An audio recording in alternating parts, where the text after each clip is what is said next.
Imagine you were a single mother of 5 looking for a way to survive and better yourself and the future of your children, only for someone to forcefully remove your kidney, sells it and leaves you paralyzed for the rest of your life. This is exactly what happened to Judith Nakintu, a 38-year-old Ugandan, and this is the tragic story of her life.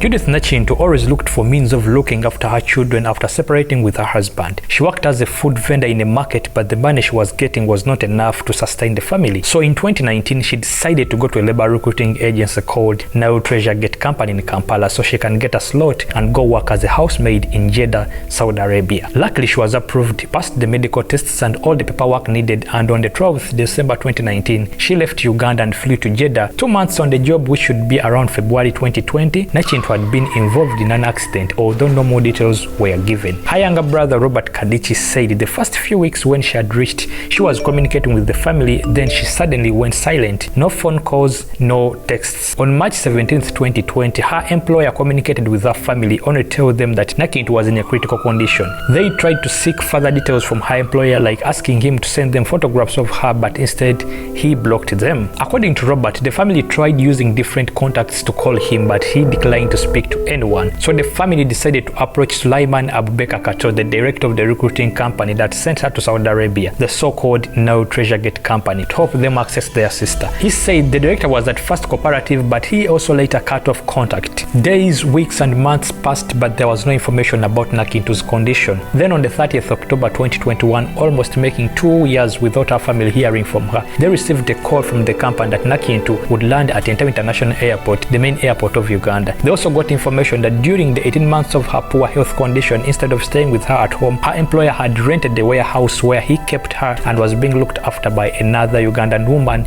only identified as Jennifer. According to Robert, Jennifer told the family on arrival at Entebbe that all along the 18 months of being in unstable condition, Nakintu's employer sought compensation from an insurance company in Saudi Arabia, and she was paid 600 million Ugandan shillings, which was allegedly worth to her recruiting company, the Maid Treasure Gate Company. On landing at the airport, the family was, however, not allowed to meet Nakintu, and she was taken to Mulago National Referral Hospital for medical checkup. It was at Mulago that they learned that she had underwent a mysterious surgery while in Saudi Arabia and that her right kidney was missing. According to Robert, it was a trying moment when the family finally met Nakintu Judith at the hospital. Her left side was paralyzed and she could not speak well, although she recognized the people around. The family members were, however, shocked when the first CT scan results indicated that she was in a normal state, yet she had unexplained surgery scars on her abdomen. He said they had seen medical reports from Saudi Arabia explaining her condition and that they were contradicting.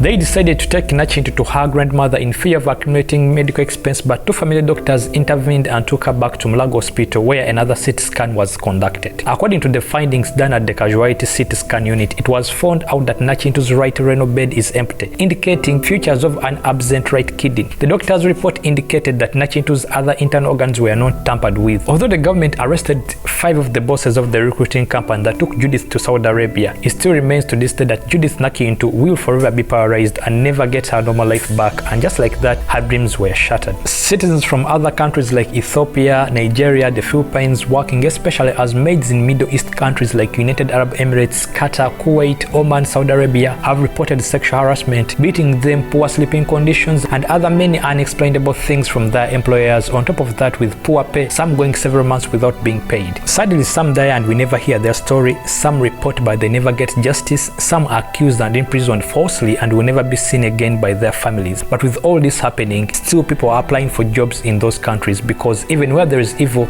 there is good sometimes, and that's why I want you to watch the story of one of the most famous people on social media with millions of following who did something unexpectedly for his Ugandan maid that shocked the whole world. The link is in the comment section if you're watching this on Facebook, or if you're watching this on YouTube, the link is in the description. Until then, thank you for watching. I'll appreciate if you like and share this video.